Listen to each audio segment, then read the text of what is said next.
खेत में गरीब बहू अनामिका अपनी सास शारदा के साथ काम कर रही थी।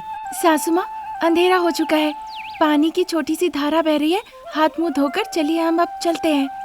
ठीक है बहू, चलो घर चलते हैं। इतना कहकर सास बहू दोनों खेत से निकलकर खेत के किनारे आ जाती है और वहीं पानी के झरने के पास जाकर वो दोनों अपना हाथ पैर धोने लगती है। तभी अनामिका को एक पुराना लकड़ी का बक्सा पानी में तैरते हुए नजर आता है। वो तैरते हुए पास आ रहा था। देखकर आश्चर्य होकर कहती है, माँ जी एक बार वहाँ देखिए। जब अनामिका ने इस तरह से कहा, फिर शारदा देखने लगती है। पानी में तैरता हुआ एक लकड़ी का बक्सा दिखता है। शारदा देखकर बहुत आश्चर्य हो जाती है। अनामिका को भी कुछ समझ में नहीं आता है। वो दोनों बक्से को बस देखी जा रही थी। थोड़ी देर बाद वो बक्सा तैरते हुए अनामिका के पास आकर रुक जाता है। शारदा भी आश्चर्य होती है। ये क्या है बहू, लकड़ी का बक्सा नदी में बह रहा है, आगे भी नहीं गया, तुम्हारे पास आकर ये रुक गया। इस डिब्बे में है क्या? आप अगर इस तरह पूछेंगी तो मैं क्या बताऊं माँ जी, मैं भी तो आप ही की तरह बस देखी जा रही हूँ, मैंने भी वही देखा। ठीक है बहू, बक्से को उठाकर चलो ले चलते हैं, क्या है देख लेते हैं। शारदा के कहने पे अनामिका उस तैरते हुए बक्से को रोकती है और फिर सास बहू दोनों मिलके उसे उठाती है। अनामिका शारदा उसे उठा के नदी किनारे ले आती है। अनामिका बक्से को खोल के देखती है। उसके अंदर चमचमाती हुई सोने की माँ लक्ष्मी की मूर्ति थी। सास बहू एक दूसरे का चेहरा देखने लगती है। माँ जी, अब क्या करना है? इसे घर ले जाकर हम पूजा करेंगे। हम रहते हैं मिट्टी के घर में, वहाँ हम इस चमचमाती सोने की मूर्ति की पूजा करेंगे माँ जी। हमारे उस मिट्टी के घर में एक छोटा सा पूजा का कमरा भी तो है बहू। वो नहीं भूली माँ जी, पर वहाँ पे रख के हम माँ लक्ष्मी जी की पूजा करेंगे। आप यही कह रही है क्या? हाँ बहू, एक माँ लक्ष्मी की फोटो है और दूसरी माँ लक्ष्मी की मूर्ति होगी, दोनों की हम पूजा करेंगे। चलो अब घर चलते हैं। इस तरह की चर्चा करने के बाद सास बहू दोनों माँ लक्ष्मी की मूर्ति लेकर सास बहू घर की तरफ जाने लगती है। चारों तरफ अंधेरा था, बिजली चली गई थी। प्रसाद अपनी मिट्टी के घर में लैंप जलाए हुए थे। उस लैंप की बत्ती में प्रसाद एक बिस्तर बिछाकर वहाँ पर अपने पोते पोती को बैठाकर उनसे बातचीत कर रहे थे। उसी बीच सास बहू माँ लक्ष्मी की मूर्ति को लेकर घर में प्रवेश करती है। वैसे ही करंट भी आ जाती है। उस बिजली की लाइट से मानो पूरा घर जगमगा उठता है। देखा बहू, अब तक हमारा घर अंधेरा था, जैसे ही माँ लक्ष्मी घर में आई घर जगमगा उठा। शारदा कहती है। अनामिका भी पूरे भक्ति के साथ माँ लक्ष्मी की मूर्ति को ले जाकर अपने घर के पूजा के कमरे में, जहाँ माँ लक्ष्मी की तस्वीर थी, उसी के पास ले जाकर रख देती है। उसके बाद उसने सभी के लिए लकड़ी के चूल्हे पर खाना पकाया। सभी ने खाया, उसके बाद अच्छे से सो गए। फिर उसके अगले दिन गरीब बहू रानी अनामिका अपने पूजा के कमरे में, जहाँ पहले से ही माँ लक्ष्मी की तस्वीर थी, वहीं पे उसने मूर्ति भी रखी थी। वहीं पे कपूर जला के माँ लक्ष्मी की आरती करती है। पति रमेश, सासू माँ शारदा, ससुर जी प्रसाद, बच्चे हरीश और भाव्या, सभी लोग हाथ जोड़ के माँ लक्ष्मी को प्रणाम करते हैं। क्योंकि अनामिका ने माँ लक्ष्मी की आरती की थी, इसीलिए सभी लोग एक एक करके आके आरती लेने लगते हैं। ये देखकर शारदा खुश होकर कहती है, माँ लक्ष्मी, पता नहीं मेरी बहू ने क्या पुण्य किया था, जिस वजह से आप हमारी घर आई। आज से आप हमारी सारी समस्याओं को कम कर दीजिए और इस गरीब बहू रानी पे थोड़ा कृपा कीजिए। माँ लक्ष्मी आप सभी को आशीर्वाद करें। इस तरह प्रार्थना करती है। दिन निकल रहे थे। फिर गर्मियों का मौसम आता है। गर्मी बहुत तेज होती है। उनके घर से कुछ ही दूर पे एक पेड़ था। उसी पेड़ के नीचे हरीश भाव्या खेला करते थे। इधर सास बहू बहुत परेशान थी। दोनों बाहर एक खटिया पे बैठ के दुख की चर्चा कर रही थी। माँ जी, अगर उन्हें या पिताजी से कहूँ तो उन्हें कुछ फर्क ही नहीं पड़ता, हमें ही कुछ करना होगा। हाँ बहू, सूरज की इतनी गर्मी जिससे रेलवे की पटरी भी पिघल जा रही है, आए दिन खबर आ रही है ऐसी, और यहाँ तो हमारी बस छोटी सी कुटिया। तुम ही बताओ बहू। ये तो सूखी घास का घर है, एक छोटी सी चिंगारी से भी घर में आग लग सकती है। तो फिर क्या करे बहू? हम इन घासों को किसी चीज से ढक सकते हैं माँ जी। ठीक है बहू, फिर कल ही हम मजदूरों को बुलाते हैं। वो बात कर ही रही थी कि तभी तक में उनकी कुटिया में आग लग जाती है। पूरा घर जलने लगता है। अनामिका शारदा दोनों ही डर जाती है। दोनों सामान लाकर उसके ऊपर डालने लगती है। घर जलने लगता है।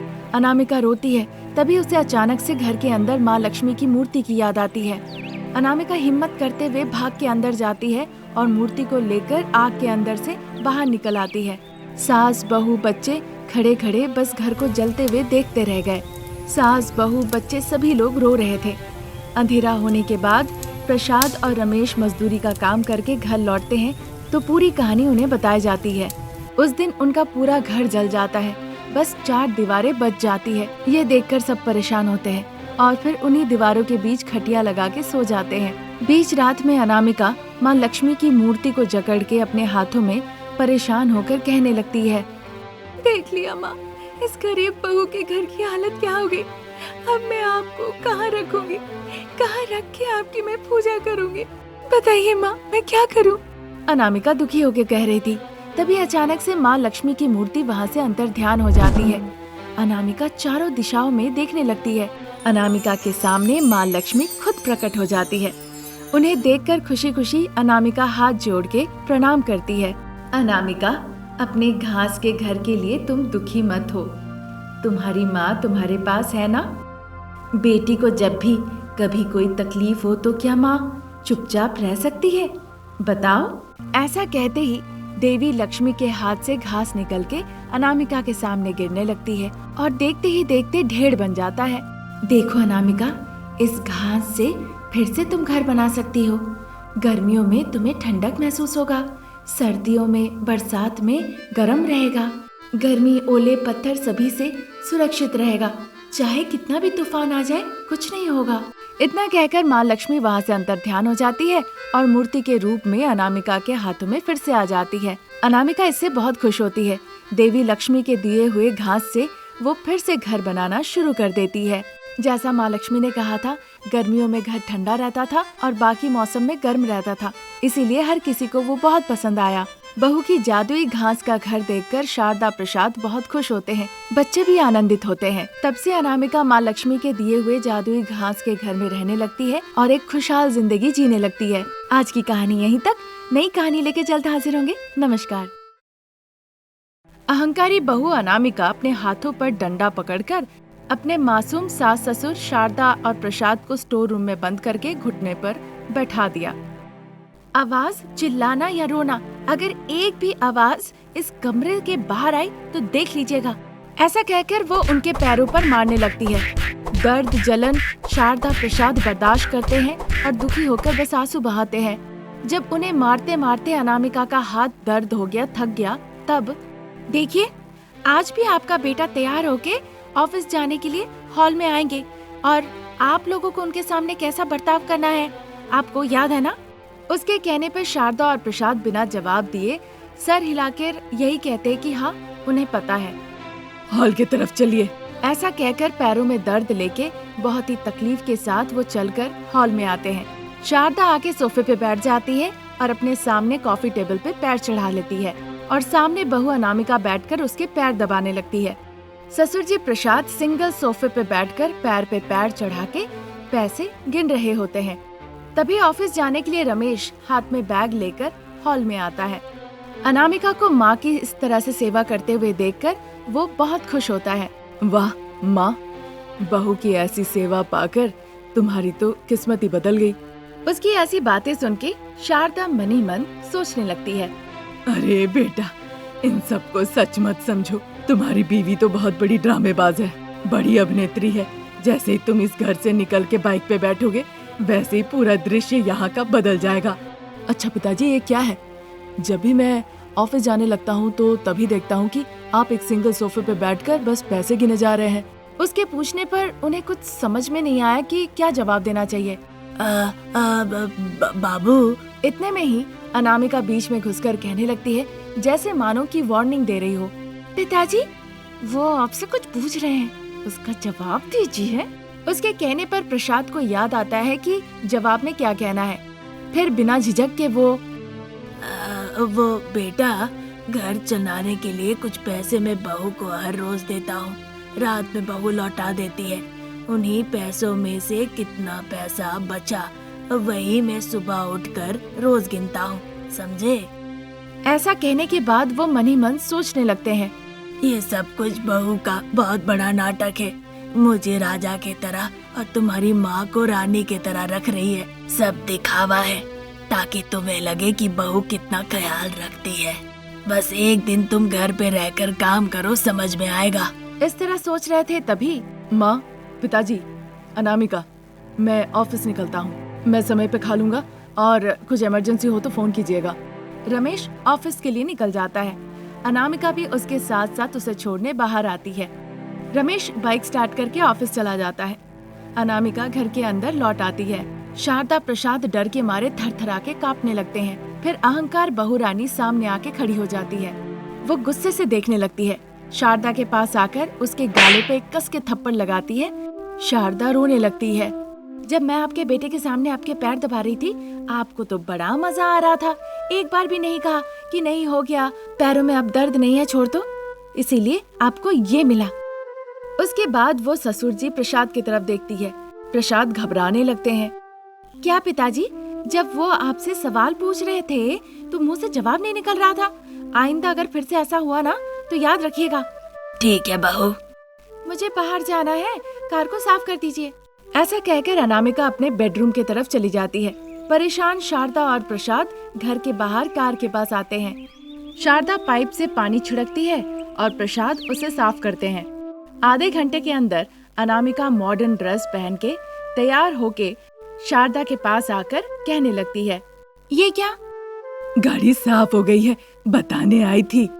रेडी हो गई हूँ, मैं आ रही हूँ, अभी आप यहाँ से जाइए। ऐसे कहने पर शारदा फिर से गाड़ी के पास आ जाती है।